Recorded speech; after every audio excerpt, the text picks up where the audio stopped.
ফার্স্টে ডেফিনেটলি আমাদের বাংলাদেশের যে আর্টিস্টরা আছে তাদেরটা, সেকেন্ড লিস্টে আমি রাখবো অবভিয়াসলি রাহাত ফাতেহ আলী খানকে। সো ফার্স্টে আমি হচ্ছে রাফা, দেন যে আরও যে আমাদের বাংলাদেশের আর্টিস্টরা আছে তাদের দেখার জন্য বেসিকলি এসেছি, অ্যান্ড ডেফিনেটলি বিপিএল তো আছেই। মেইনলি রাহাত ফাতেহ আলীর কনসার্টের কারণে বেশি এক্সাইটেড, অ্যান্ড সাথে জেফার থাকতেছে, তারপর অ্যাভয়েড রাফা, সো ভেরি এক্সাইটেড।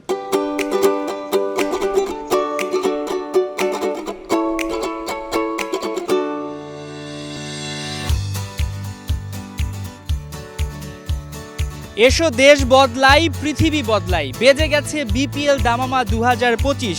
উদ্বোধনী অনুষ্ঠানের জন্য আসতে শুরু করেছে মানুষজন এবং আমরা চারপাশে দেখতে পাচ্ছি বিস্তর নিরাপত্তা রক্ষাকারী বাহিনী। দর্শক, এই মুহূর্তে আপনাদের জানিয়ে দিব এবারের বিপিএল এর যে উদ্বোধনী অনুষ্ঠান হতে যাচ্ছে সেখানে কি কি আয়োজন থাকছে এবং সর্বশেষ মিরপুরের পরিস্থিতি।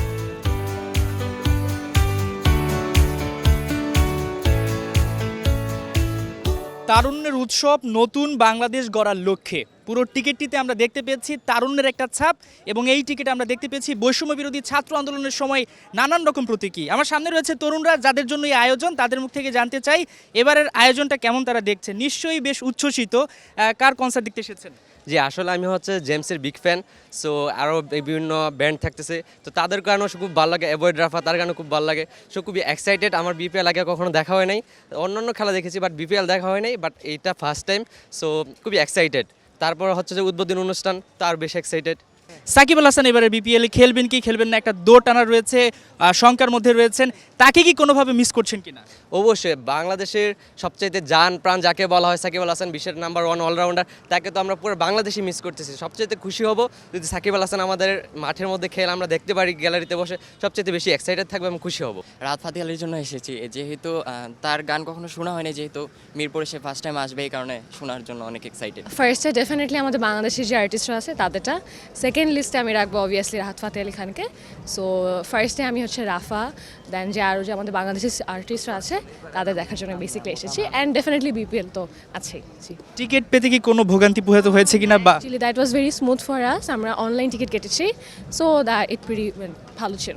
কোন দলে সাপোর্ট করছেন বা আপনার গ্রামের বাড়ি কোথায় একটু জানান। আচ্ছা, আমি হচ্ছে আমার শ্বশুরবাড়ি অ্যাকচুয়ালি খুলনাতে, আর হচ্ছে সিলেট করতে পারি, সো এটাই বেসিকলি। ভাইয়ার কাছ থেকে একটু জানতে চাইবো, অন্যান্যবার তো বিপিএল দেখেছেন, এবার কি একটু পার্থক্য দেখতে পাচ্ছেন কিনা আয়োজনে, কিংবা যদি বলি যে কনসার্টে যেই শিল্পীরা আসছেন সেখানে কেমন লাগছে ওভারঅল? কনসার্টে তো একটু চেঞ্জ দেখাই যাচ্ছে, আর আয়োজনে যেমন আমাদের হচ্ছে অলমোস্ট, আমি জানি না নাজমুল হাসান পাপন কতদিন ছিলেন, কিন্তু অনেক দিন পর আর কি বিসিবিতে নতুন একটা কমিটি আসছে পুরোপুরি। So obviously this is a new wave. So দেখা যাক লাইক তারা এসে বিপিএলটা কীভাবে আয়োজন করে, কাজ আমাদের বিপিএলের স্ট্যান্ডার্ডস কিন্তু মানে আমাদের এগুলো সব ঠিক আছে, কিন্তু খেলায় যথেষ্ট মানে ওইভাবে হয়নি। সো এবার হোপফুলি আশা করি ভালো দেখা যাবে। অ্যান্ড রিসেন্টলি আমরা ওয়েস্ট ইন্ডিজ আর আমাদের under nineteen teams have perform well, so let's hope for the best. Shakib Al Hasan কি খেলবেন কি খেলবেন না একটা শঙ্কা রয়েছে, তাকে কি কোনোভাবে মিস করবেন কিনা? না, আসলে মিস করবো বলা যায় না, কারণ লাইক ছোটো থেকে যাদের খেলা থেকে আসছি, লাইক ফুটবল ক্রিকেট দুই ক্ষেত্রেই, like Lionel Messi, Cristiano Ronaldo, Shakib Al Hasan একটা টাইমে যেহেতু সবাই রিটায়ার করবেই। সো মানে আসলে মিস করার কিছু নাই, লাইফ গোজ অন, এরকম। থ্যাংক ইউ সো মাচ, আপনাদের সময় নষ্ট করতে চাই না।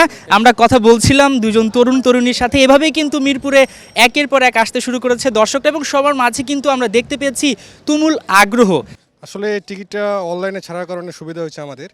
তারপরে আমরা অনলাইনে কাটার পরে এখানে বুথ ছিল, সে হচ্ছে পিডিএফ কপিটা দেখায়, এখান থেকে আমরা কালেকশন করেছি। গতবার সাকিব আল হাসান খেলেছিলেন, এবার তিনি চিটংয়ে, তারপরে তার খেলার মধ্যে একটা শঙ্কা রয়েছে, কোনোভাবে কি তাকে মিস করছেন?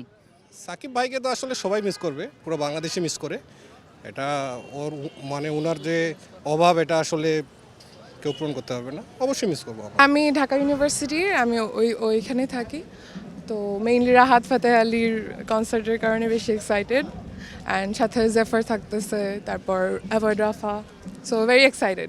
টিকিট পেতে কি কোনো ভোগান্তি পোহাতে হয়েছে কিনা বা অনলাইনে টিকিট সিস্টেমের কারণে কি কি সুযোগ সুবিধা পেয়েছেন?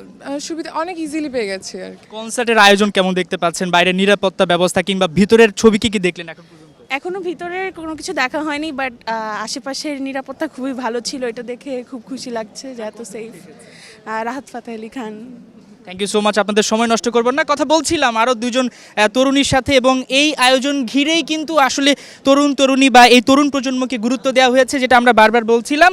তো এই ছিল মিরপুর থেকে বিপিএল 2025-এর উদ্বোধনী অনুষ্ঠানের সর্বশেষ অবস্থা। আপনাদের সঙ্গে ছিলাম আমি মাহমুদুল হাসান সজীব।